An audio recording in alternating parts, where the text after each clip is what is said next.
जय श्री कृष्ण। जय श्री राधे। फागुन महीने के शुक्ल पक्ष की एकादशी तिथि को आमल की एकादशी के नाम से जाना जाता है।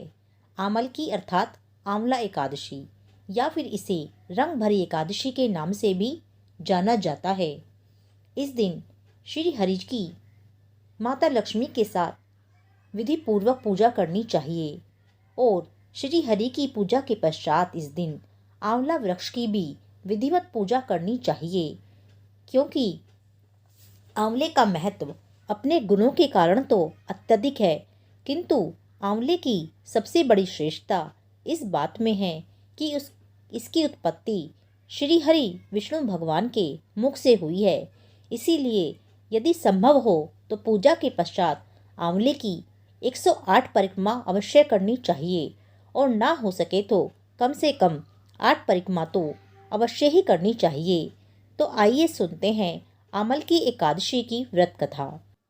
सूत जी ने 88,000 ऋषियों को संबोधित करते हुए कहा, हे ऋषियों, एक बार की बात है, महान राजा मानधाता ने वशिष्ठ जी से पूछा, हे वशिष्ठ जी, यदि आप मुझ पर प्रसन्न हैं तो ऐसे व्रत की कथा कहिए जिससे मेरा कल्याण हो।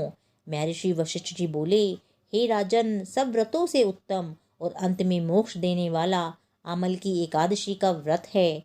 राजा मानधाता ने कहा, हे मुनिवर, इस आमल की एकादशी के व्रत की उत्पत्ति कैसे हुई? इस व्रत के करने की क्या विधि है?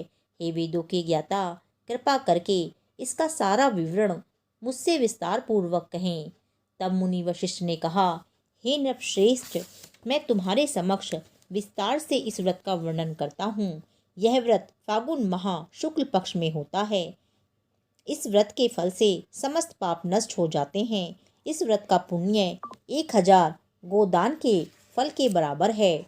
अब मैं आपसे पुण्य फलों को देने वाली पौराणिक कथा कहता हूँ, उसे ध्यान पूर्वक सुने।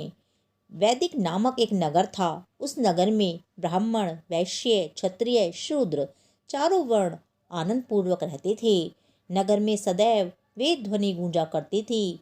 उस नगरी में कोई भी पापी, दुराचारी, नास्तिक आदि व्यक्ति नहीं था। उस नगर में चैत्ररथ नामक चंद्रवंशी राजा राज्य करता था। वह महान विद्वान तथा धार्मिक वृत्ति का था। उसके राज्य में कोई भी दरिद्र तथा कंजूस नहीं था। उस राज्य के सभी निवासी विष्णु भक्त थे। वहाँ के वृद्ध से लेकर बालक तक सभी निवासी प्रत्येक एकादशी का व्रत करते थे। एक समय फागुन मास के शुक्ल पक्ष की आमल की नामक एकादशी आई। उस दिन राजा से प्रजा तक, वृद्ध से बालक तक सबने हर्ष सहित उस एकादशी का व्रत किया। राजा अपनी प्रजा के साथ मंदिर में आकर कुंभ स्थापित करके तथा धूप, दीप, नैवेद्य, पंचरत्न, छत्र आदि से धात्री का पूजन करने लगे। वे सब धात्री की इस प्रकार स्तुति करने लगे, हे धात्री, आप ब्रह्म स्वरूपा हैं। आप ब्रह्मा जी द्वारा उत्पन्न हो और समस्त पापों को नष्ट करने वाली हैं। आपको नमस्कार है। आप मेरा अर्घ्य स्वीकार करें। आप श्री रामचंद्र जी के द्वारा सम्मानित हैं। मैं आपसे प्रार्थना करता हूँ, मेरे समस्त पापों का हरण करें। उस देवालय में रात्रि को सबने जागरण किया। रात्रि के समय उस जगह एक बहेलिया आया। वह महापापी तथा दुराचारी था। अपने कुटुंब का पालन वह जीव हिंसा करके करता था। वह भूख प्यास से अत्यंत व्याकुल था। कुछ भोजन पाने की इच्छा से वह मंदिर के एक कोने में बैठ गया। उस जगह विष्णु भगवान की कथा तथा एकादशी महात्म्य सुनने लगा। इस प्रकार उस बहेलिये ने समस्त रात्रि अन्य लोगों के साथ जागरण कर व्यतीत की। प्रातःकाल होते ही सभी लोग अपने अपने घर को चले गए। इसी प्रकार वह बहेलिया भी अपने घर चला गया और वहां जाकर भोजन किया। कुछ समय बीतने के पश्चात उस बहेलिये की मृत्यु हो गई। उसने जीव हिंसा की थी। इस कारण हालांकि वह घोर नरक का अधिकारी था, किंतु उस दिन आमल की एकादशी के व्रत तथा जागरण के प्रभाव से उसने राजा विदुरथ के यहाँ जन्म लिया। उसका नाम वसुरथ रखा गया। बड़ा होने पर वह चतुरंगणी सेना सहित तथा धन धान्य से युक्त होकर 10,000 गांवों का पालन करने लगा। वह तेज में सूर्य के समान, कांति में चंद्रमा के समान, वीरता में विष्णु भगवान के समान और क्षमा में पृथ्वी के समान था। वह अत्यंत धार्मिक, सत्यवादी, कर्मवीर और विष्णु भक्त था। वह प्रजा का समान भाव से पालन करता था। दान देना उसका नित्य का कर्तव्य था। एक दिन राजा वसुरथ शिकार खेलने के लिए गया। दैव योग से वन में वह रास्ता भटक गया और दिशा का ज्ञान न होने के कारण उसी वन में एक वृक्ष के नीचे सो गया। उसी समय पहाड़ी डाकू वहां आए और राजा को अकेला देखकर मारो मारो का उच्चारण करते हुए राजा वसुरथ की ओर दौड़े।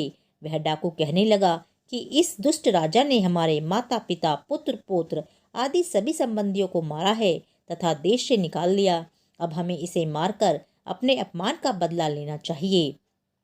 ऐसा कहकर वे डाकू राजा को मारने लगे और उस पर अस्त्र शस्त्र का प्रहार करने लगे। उनके अस्त्र शस्त्र राजा के शरीर पर गिरते ही नष्ट हो जाते और राजा को पुष्पों के समान प्रतीत होते थे। कुछ देर बाद विधाता की करनी ऐसी हुई कि उन डाकुओं के अस्त्र शस्त्र उन पर उल्टा प्रहार करने लगे, जिससे वे मूर्छित हो गए। उस समय राजा के शरीर से एक दिव्य देवी प्रकट हुई। वह देवी अत्यंत सुंदर थी तथा सुंदर वस्त्रों तथा आभूषणों से अलंकृत थी। उसकी भ्रुकुटी टेढ़ी थी। उसकी आंखों से लाल लाल अग्नि निकल रही थी। वह उस समय काल के समान प्रतीत होती थी। उसने देखते ही देखते उन सभी डाकुओं को काल के गर्त में पहुंचा दिया। जब राजा की नींद टूटी तो उन डाकुओं को मरा हुआ देखकर वह सोचने लगा कि इन डाकुओं को किसने मारा, मेरा इस वन में कौन हितैषी रहता है। जब राजा वसुरथ ऐसा विचार कर रहा था तभी आकाशवाणी हुई, हे राजन, इस संसार में विष्णु भगवान के अतिरिक्त तेरी रक्षा भला कौन कर सकता है। इस आकाशवाणी को सुनकर राजा ने विष्णु भगवान को प्रणाम किया और फिर अपने नगर को वापस आ गया और सुखपूर्वक राज्य करने लगा। महर्षि वशिष्ठ बोले, हे राजन, यह सब आमल की एकादशी के व्रत का प्रभाव था। जो मनुष्य एक भी आमल की एकादशी का व्रत करता है वह प्रत्येक कार्य में सफल होता है और अंत में विष्णु धाम को जाता है। इसीलिए मनुष्य को यथाशक्ति भगवान की पूजा और व्रत अवश्य ही करना चाहिए। जय श्री कृष्णा, जय श्री राधे।